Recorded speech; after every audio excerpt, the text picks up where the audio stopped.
Hello viewers, আসসালামু আলাইকুম। Welcome to my channel kitchen time with Saida. আবার হাজির হলাম বাংলার খুবই জনপ্রিয় পাকন পিঠা নিয়ে। আজকে আমি মসুরের ডাল দিয়ে পাকন পিঠা করে দেখাবো। খুবই মজার মুখ পাকন পিঠার রেসিপিও আমার চ্যানেলে আছে, ডিসক্রিপশন বক্সে লিঙ্ক দেওয়া থাকবে।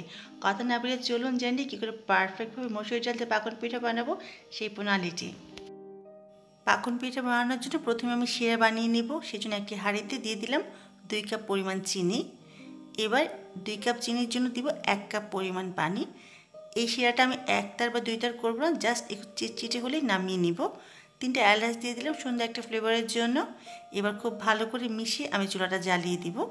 শিরাটা ফুটে ওঠার পরে আমি 3 থেকে 4 মিনিট চুলায় রাখবো। যেহেতু পানির পরিমাণটা কম দিয়েছি সেজন্য খুব একটা সময় লাগবে না শিরাটা রেডি হওয়ার জন্য। এবার এর মাঝে আমি 1 চা চামচ পরিমাণ লেবুর রস দিয়ে দিব। এই লেবুর রসটা দেওয়ার জন্য চিনিটা জমাট বেঁধে যাবে না, সেই জন্যই লেবুর রসটা দেওয়া। শিরাটা আমার রেডি হয়ে গেছে। চিনি শিরাটা ফুটে ওঠার পরেই আমি 3 থেকে 4 মিনিট চুলায় রেখেছিলাম। একেবারে পারফেক্টভাবে চিটচিটে হয়ে গেছে। এবার আমি চুলাটা বন্ধ করে শিরাটা নামিয়ে নিব চুলা থেকে। এবার একটি হাঁড়িতে আমি 1.5 কাপ মসুরের ডাল খুব ভালো করে ধুয়ে 3 কাপ পানি দিয়েছি। এই 3 কাপ পানিতেই মসুরের ডালটা খুব ভালো করে সিদ্ধ হয়ে যাবে। এবার এর সাথে আমি দিয়ে দিব সামান্য একটু লবণ। এখানে আমি হাফ চা চামচ লবণ দিলাম, জাস্ট টেস্ট অ্যাডজাস্ট করার জন্য। এবার চুলাটা জ্বালিয়ে আমি মসুরের ডালটা খুব ভালো করে সিদ্ধ করে নেব। মসুরের ডালটা খুব ভালো করে সিদ্ধ হয়ে গেছে, পানিটাও শুকিয়ে গেছে। এবার একটা হ্যান্ড হুইক্স দিয়ে খুব ভালো করে নেড়ে আমি ডালটাকে পানির সাথে মিশিয়ে দিব। সামান্য একটু নেড়ে নেওয়ার পরে মসুরের ডালটা খুব ভালো করে পানির সাথে মিশে যাবে। এবার এর সাথে আমি দিয়ে দিব 1 কাপ পরিমাণ পানি, আর দিয়ে দিব 1 টেবিল চামচ রেগুলার খাবার তেল। আবারও খুব ভালো করে নেড়ে তেল আর পানিটা ডালের সাথে মিশিয়ে নিব এবং চুলাটা জ্বালিয়ে দিব। ডালটা একবার ফুটে ওঠা পর্যন্ত অপেক্ষা করব। ডালটা যখন ফুটে উঠবে তখন এর মাঝে আমি চালের গুঁড়া দিয়ে দিব। আমি এখানে 2.5 কাপ চালের গুঁড়া দিচ্ছি।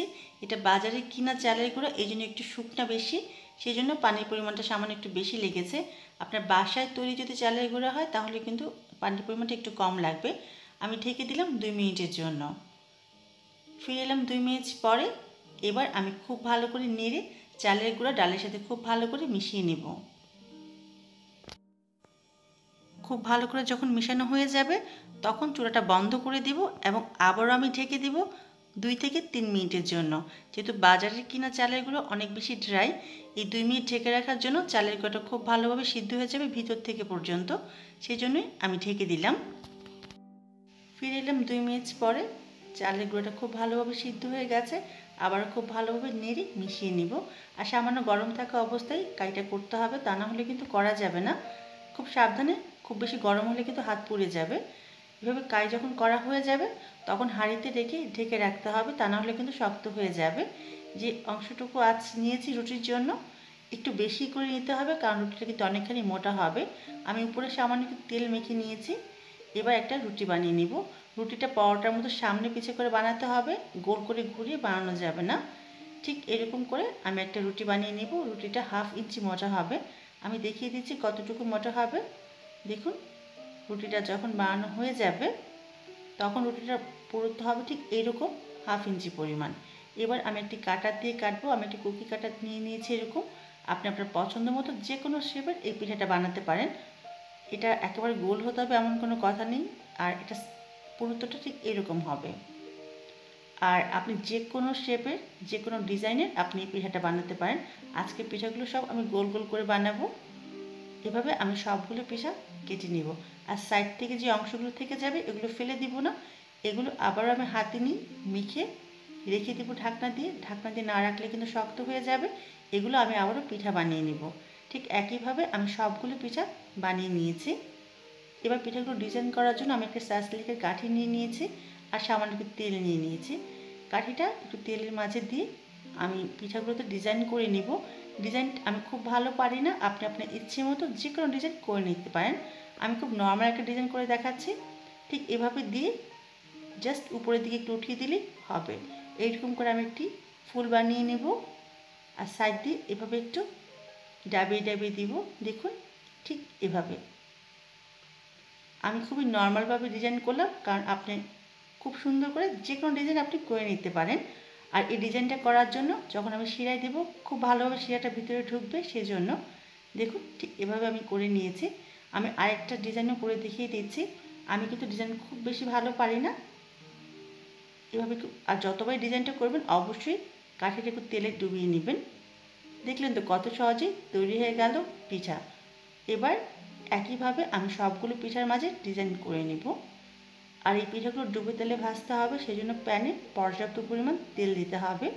যখন তেলটা একটু গরম হয়ে আসবে তখন পিঠাগুলো দিয়ে দিব। আর পিঠাগুলো দেওয়ার পরে চুলার আঁচটা কমিয়ে মাঝারি করে দিতে হবে, কারণ ফুল আঁচে যদি আপনি পিঠাগুলো ভাজেন তাহলে কিন্তু উপরটা হয়ে যাবে আর ভিতরটা মচমচে হবে না।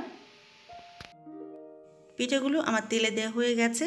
তেলে দেওয়ার কিছু সময় পরেই পিঠাগুলো ফুলে এরকম তেলের উপরে ভেসে উঠবে। আর অবশ্যই চুলার আঁচটা মাঝারি রাখবেন, কোনোভাবে বাড়াবেন না। একটু সময় নিয়ে ধৈর্য সহকারে পিঠাগুলোকে ভাজতে হবে। মিডিয়াম আঁচে আমার 7 থেকে 8 মিনিট লেগেছে পিঠাগুলোকে ভাজার জন্য। 7 থেকে 8 মিনিট পরে যখন পিঠাগুলো গোল্ডেন ব্রাউন কালার হয়ে আসবে তখন পিঠাগুলোকে উঠিয়ে নিতে হবে। পিঠাগুলো আমার ভাজা হয়ে গেছে। এবার উঠিয়ে আমি একটি কিচেন টিস্যুর উপরে রাখবো, এতে এক্সট্রা তেলটা শুষে নিয়ে যাবে। ঠিক একইভাবে আমি সবগুলো পিঠা ভেজে নেব। পিঠাগুলো ভাজতে ভাজতেই পিঠা শিরায় দিতে হবে। সবগুলো পিঠা ভেজে তারপরে শিরায় দেওয়া যাবে না, একেবারে গরম পিঠাগুলো কুসুম গরম শিরায় দিতে হবে। আমি এই পিঠাগুলো ভাজতে ভাজতে প্রথমে যে পিঠাগুলো ভেজেছি ওগুলো শিরায় দিয়ে দিব। একেবারে গরম পিঠা কুসুম গরম শিরায় দিয়ে 1 মিনিট রেখে উঠিয়ে নিলেই চলবে। আমি যখন পিঠাগুলো শিরায় দিচ্ছিলাম ওই ভিডিওটা ডিলিট হয়ে গেছে, সেজন্য আমি দেখাতে পারলাম না। এবার আমি একটা পিঠা ভেঙে দেখিয়ে দিচ্ছি ভিতরটা কতটা ক্রিস্পি হয়েছে এবং রসালো হয়েছে। দেখুন খুবই মচমচা এবং রসালো। আওয়াজ শুনে নিশ্চয়ই বুঝতে পেরেছেন কতটা পারফেক্ট হয়েছে। অবশ্যই বাসায় বানাবেন আর আমাকে জানাবেন কেমন হলো। যদি আমার রেসিপিটি ভালো লাগে তাহলে অবশ্যই আমার চ্যানেলকে সাবস্ক্রাইব করে রাখবেন পরবর্তী রেসিপির জন্য। আবারও দেখা হবে। আল্লাহ হাফেজ।